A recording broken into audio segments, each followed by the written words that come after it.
고린도전서 15장의 말씀을 함께 보겠습니다. 고린도전서 15장입니다. 1절에서 11절까지 말씀을 같이 보겠습니다. 고린도전서 15장 1절에서 11절까지입니다. 제가 먼저 1절을 읽겠습니다. 형제들아, 내가 너희에게 전한 복음을 너희에게 알게 하노니 이는 너희가 받은 것이요 또 그 가운데 선 것이라. 너희가 만일 내가 전한 그 말을 굳게 지키고 헛되이 믿지 아니하였으면 그로 말미암아 구원을 받으리라. 내가 받은 것은 먼저 너희에게 전하노니 이는 성경대로 그리스도께서 우리 죄를 위하여 죽으시고 장사 지낸 바 되셨다가 성경대로 사흘 만에 다시 살아나사 게바에게 보이시고 후에 12 제자에게 와 그 후에 500여 형제에게 일시에 보이셨나니 그 중에 지금까지 대다수는 살아있고 어떤 사람은 잠들었으며 그 후에 야고보에게 보이셨으며 그 후에 모든 사도에게 와 맨 나중에 만삭되지 못하여 난 자 같은 내게도 보이셨느니라. 나는 사도 중에 가장 작은 자라. 나는 하나님의 교회를 박해하였으므로 사도라 칭함받기를 감당하지 못할 것자니라. 그러나 내가 나 된 것은 하나님의 은혜로 된 것이니 내게 주신 그의 은혜가 헛되지 아니하여 내가 모든 사도보다 더 많이 수고하였으나 내가 한 것이 아니요 오직 나와 함께 하신 하나님의 은혜로다. 같이 읽읍시다. 그러므로 나나 그들이나 이같이 전파하며 너희도 이같이 믿었느니라. 아멘. 지난주 요절은 마태복음 26장 39절이었는데요. 같이 한번 한 주간 동안 묵상했던 요절을 같이 한번 더 외워보도록 합시다. 내 아버지여, 시작. 내 아버지여, 만일 할만하시거든 이 잔을 내게서 지나가게 하옵소서. 그러나 나의 원대로 마옵시고 아버지의 원대로 하옵소서 하시고 아멘. 너무 가슴에 많이 남는 구절이어서 여러분들 함께 묵상하시고 자녀들과 함께 나눔을 가졌으면 참 좋겠다 생각되어집니다.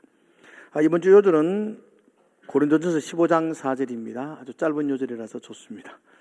같이 한 주간 동안 요월 요절 같이 보겠습니다. 시작. 장사 지낸 바 되셨다가 성경대로 사흘 만에 다시 살아나사. 아멘. 아멘. 오늘 설교 제목입니다. 부활은 팩트입니다. 그랬습니다. 부활은 사실입니다. 부활은 믿음이 아니고요. 부활은 신앙도 아니고요. 부활은 역사적인 사실입니다.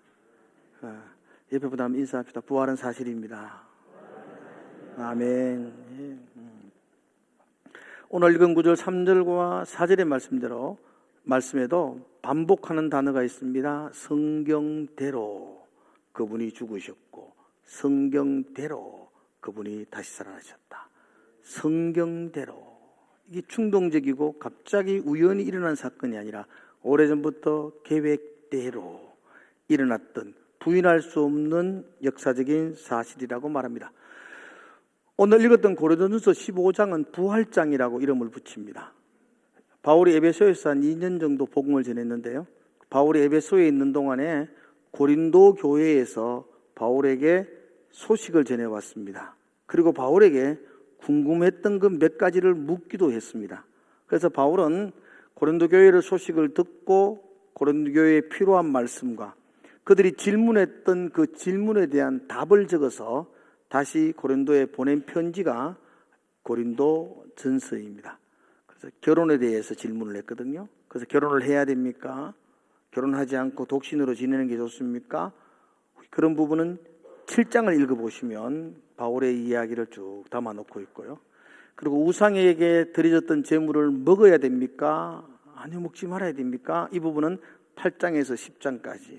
그리고 예배에 대한 부분은 11장부터 14장까지.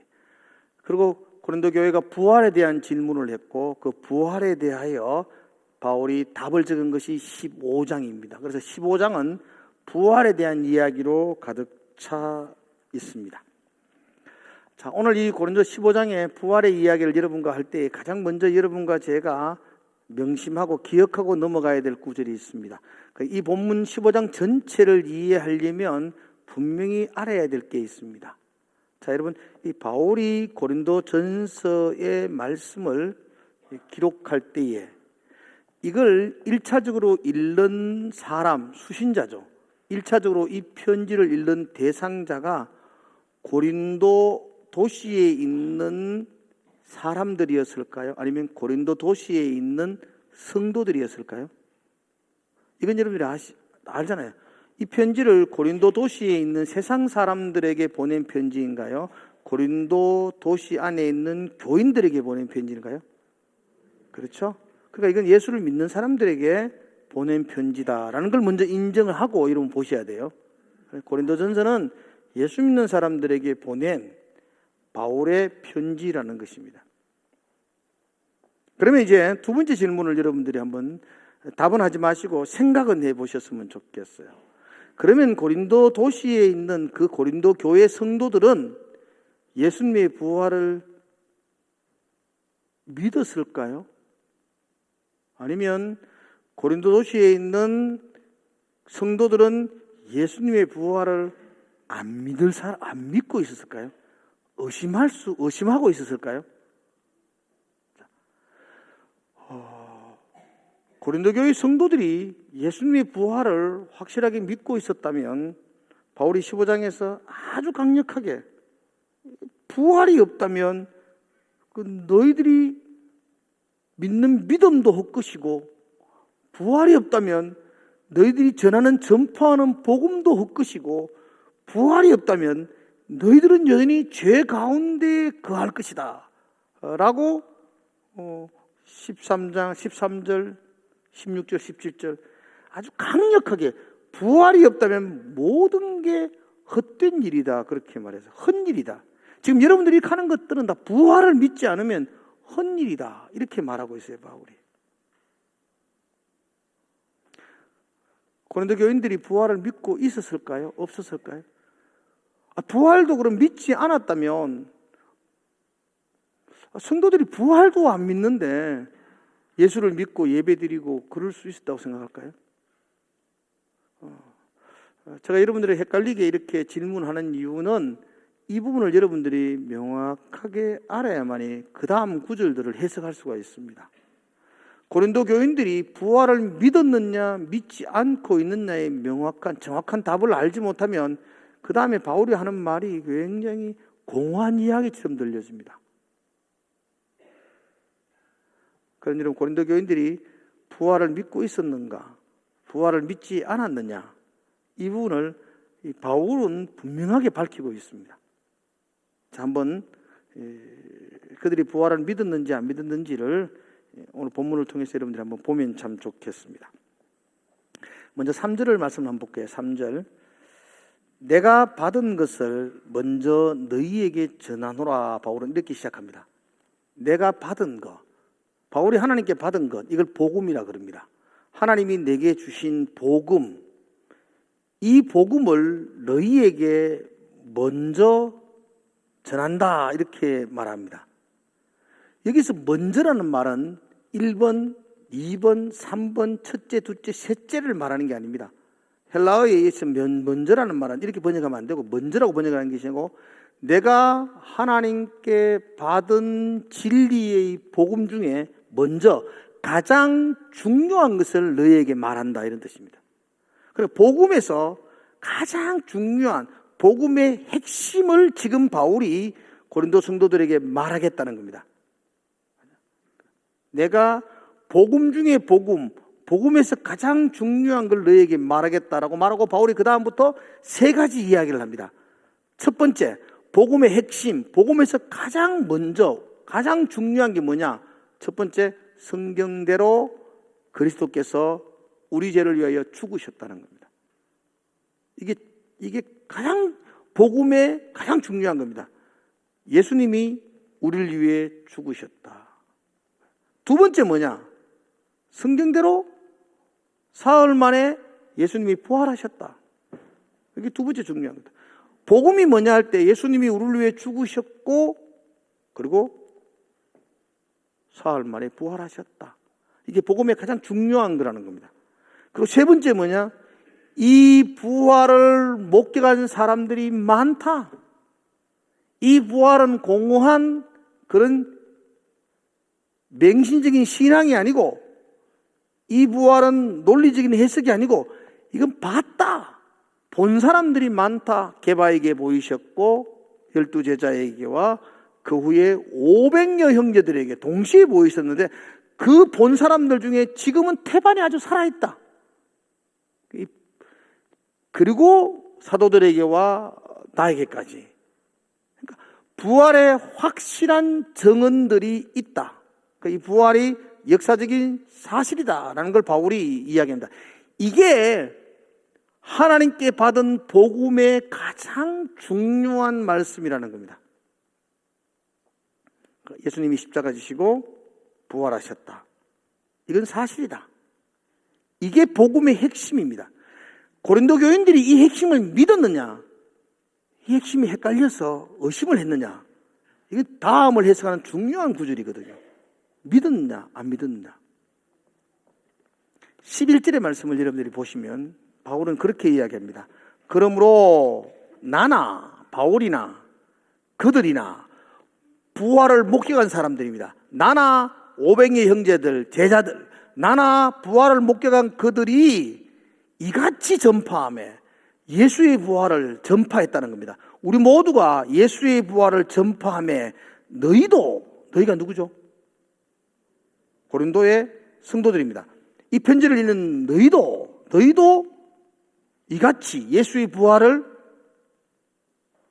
믿었나요? 안 믿었나요? 믿었다고 말해요. 그러니까 고린도의 성도들도 예수의 부활을 믿었어요. 우리가 그렇게 전파했고 너희도 예수님의 부활을 이같이 믿었다, 그렇게 말하죠. 믿고 있는 사람들에게 바울은 왜 또 부활에 대한 얘기를 계속하나요? 그들이 궁금해하고 그들이 부활에 대해 질문했던 게 뭘까요? 그들이 헷갈리고 믿지 못한 게 있습니다. 그들이 예수의 부활을 믿지 않고 거부한 게 아니고 그들이 믿지 못하고 의심을 가졌던 부분이 있습니다. 그 부분이 12절입니다. 그렇게 놓고 12절을 보셔야 됩니다. 12절 한번 볼게요. 그리스도께서 죽은 자 가운데서 다시 살아나셨다 전파되었거늘.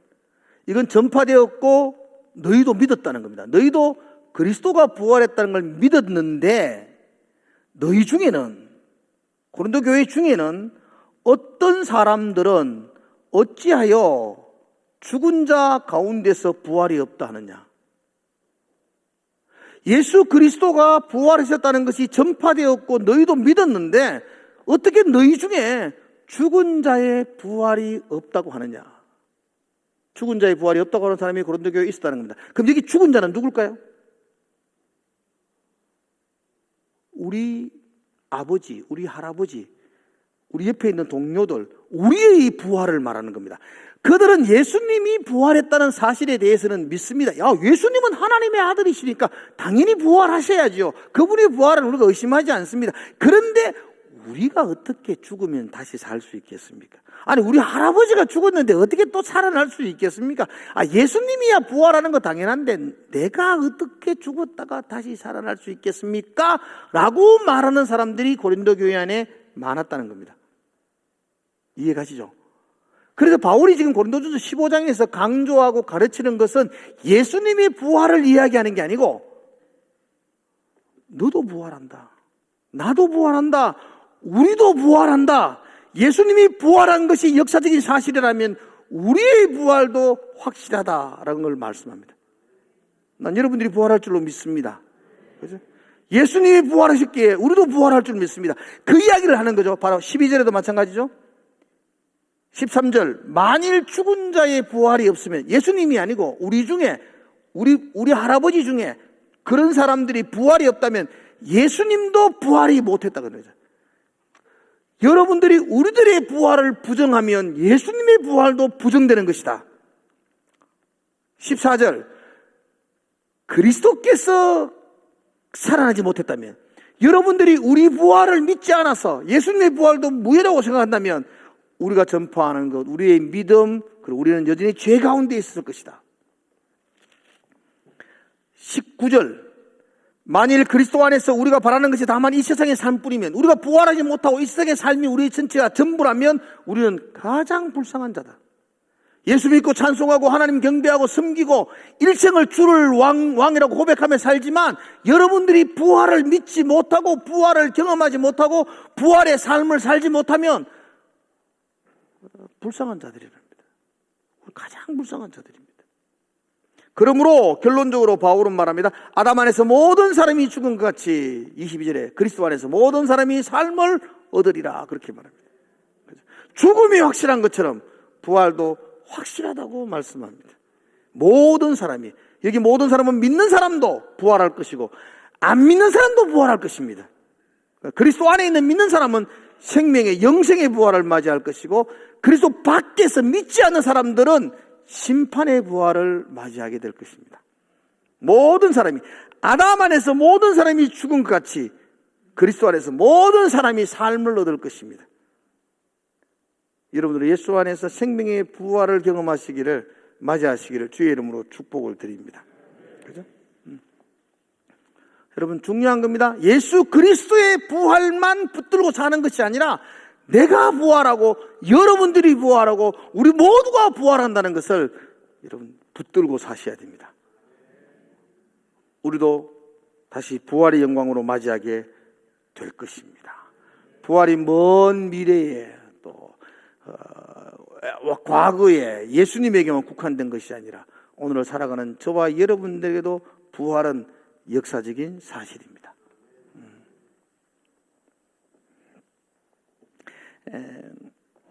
오늘 성찬절이 있어서 성찬식을 해야 되기 때문에 간단하게 한 가지만 더 말씀을 드리겠습니다. 그리고 다음 구절을 여러분들이 보셔야 됩니다. 이렇게 우리의 부활을 전제하고 바울이 지금 우리의 부활을 강조한다는 걸 기억하고 다음 구절들을 보셔야 됩니다. 다음 구절에서 바울이 강조하며 계속해서 반복하는 단어가 있습니다. 12절, 그리스도께서 죽은 자 가운데서 다시 살아나셨다. 13절, 만일 죽은 자의 부활이 없으면. 14절, 그리스도께서 만일 다시 살아나지 못하셨다면. 15절 후반부에 보면 만일 죽은 자가 다시 살아난 일이 없으면. 16절, 만일 죽은 자가 다시 살아난 일이 없으면. 반복되는 단어가 뭐죠? 죽은 자. 그러니까 바울이 계속 강조하는 것은 죽은 자가 살아난 일이 있어야 된다. 살아나야 한다. 부활을 강조하면서 죽은 자라는 단어를 계속 반복합니다. 죽은 자라는 단어가 레크로라는 단어를 썼는데 헬라어로서는 이 죽은 자라는 이 단어가 두 가지 의미가 있습니다. 죽은 자. 죽은 자는 어떤 의미가 있죠? 죽은 자. 살았는데 죽었다. 그러니까 무덤에 누워있다. 죽었다. 아이고, 저 사람 죽었다. 아이고, 돌아가셨네. 이게 죽은 자입니다. 그러니까 이 죽은 자라는 말 속에는 어제는 살아있었는데 오늘 죽었다. 이런 말이 담겨져 있습니다. 생물학적인 죽음을 지칭할 때에 죽은 자, 네크론이라는 단어를 씁니다. 그런데 이 단어는 그렇게만 사용되지 않고 또 다른 한 의미로 사용될 때가 있습니다. 아유, 저 사람 꼭 살았는 것 같은데 죽은 것 같네. 죽은 자처럼 보인다. 이럴 때 씁니다. 누가복음 15장에 보면 탕자가 아버지에게 돌아올 때 아버지가 이렇게 고백합니다. 내 아들은 죽었다가 살아났다, 그렇게 표현합니다. 이 죽은 자, 죽었다가 할 때, 죽었다 할 때 레크로라는 단어를 씁니다. 안 죽었어요. 그런데 죽은 자와 같은 삶 속에 있었다가 이제 아버지께로 돌아와서 살아났다, 부활했다, 이런 뜻입니다. 이건 상태적으로 설명할 때 레크로온이라는 단어를 씁니다. 죽은 자. 요한계시록 3장 1절에 보면 4대 교회를 향하여 예수님이 그렇게 표현을 썼죠. 너는 살았다는 이름을 가졌으나 실상은 죽은 자로다. 실상은 살은 것처럼 보여지는데 모습은 번듯이 살아가지고 지금 눈이 둥글둥글하고 있는데 너의 실상은 죽은 자로다 할 때 그 죽은 자, 이 똑같은 단어입니다. 죽었다, 이렇게 표현합니다. 바울은 고린도의 성도들에게 예수의 부활을 강조하고 그로 말미암아 우리의 부활을 강조하면서 우리가 생물학적으로 먼 훗날 죽음의 권세를 깨고 다시 살아나는 부활을 경험할 것이라는 걸 강조하면서 또 하나 더 분명히 저와 여러분들이 오늘을 살아가는 여러분들에게 분명히 말씀하는 것이 있습니다. 지금 살아나야 한다는 겁니다. 먼 옛날 2000년 전에 예수님이 살아났다는 게 중요한 게 아니고 먼 훗날 우리가 다시 재림의 때에 살아날 것도 중요하지만 그러나 정말 중요한 것은 오늘 나의 삶 속에서 죽은 자 같았던 우리들이 살아나야 한다. 살았다는 이름을 가졌으나 죽은 자와 방불한 모습으로 하루하루 살아갔던 우리들이 지금 오늘 이 땅에서 부활을 찬송할 때에 우리가 살아나야 한다 강조하는 겁니다. 여러분 살아나시기를 축복합니다. 이 땅에 수많은 사람들을 바라볼 때에 죽은 시체와 같이 길거리를 돌아다니는 사람들이 얼마나 많습니까? 죽은 영혼들이 얼마나 많습니까? 부활은 그런 죽은 심령들이 다시 살아나는 것을 찬송하고 다시 살아날 것을 기대하고 다시 살아날 것을 소망하면서 우리가 외치는 거룩한 선포입니다. 저는 오늘 저와 여러분들의 삶의 부활이 일어나는 것이 진정한 부활절이라고 믿습니다. 그죠?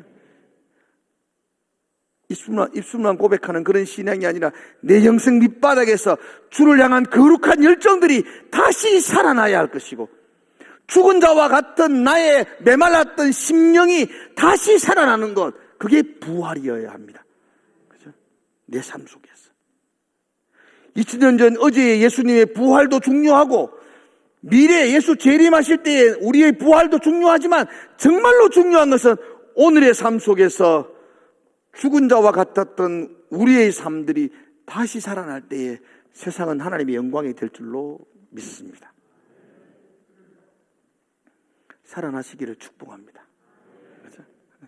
우리의 영성과 우리의 기도와 우리의 예배가 다시 살아나는 부활을 찬송하기를 주의 이름으로 축복을 드립니다. 죽은 자처럼 그렇게 사는 우리의 삶이 아니라 다시 살아나는 삶, 저와 여러분들의 예배가 그렇게 회복되기를 주의 이름으로 축복합니다. 부활하십시오. 아멘. 거창하게 생각하지 말고 오늘 오후에 예배하러 오는 게 그게 부활입니다. 그래서 오후에 뭐 할지 스케줄 다 잡아가 지금 차 타고 놀러 갈 걸 꿈꾸는 거, 그건 죽은 자와 같은 삶일 수 있습니다. 다시 살아나서 예배하는 게 그게 부활이지 뭐. 뭔 부활을 거창하게 생각하십니까, 여러분들? 오늘 속에 저희 영성들이, 우리의 삶들이 살아나야 할 것입니다. 우리가 성찬을 할 것입니다. 주의 잔과 떡을 우리 속에 붙들 것입니다. 먹고 마실 때에 주님과 하나가 되는 것입니다. 주의 잔과 떡을 붙들고 부활의 영성으로 살아내는 것, 그게 그리스도인입니다. 그죠?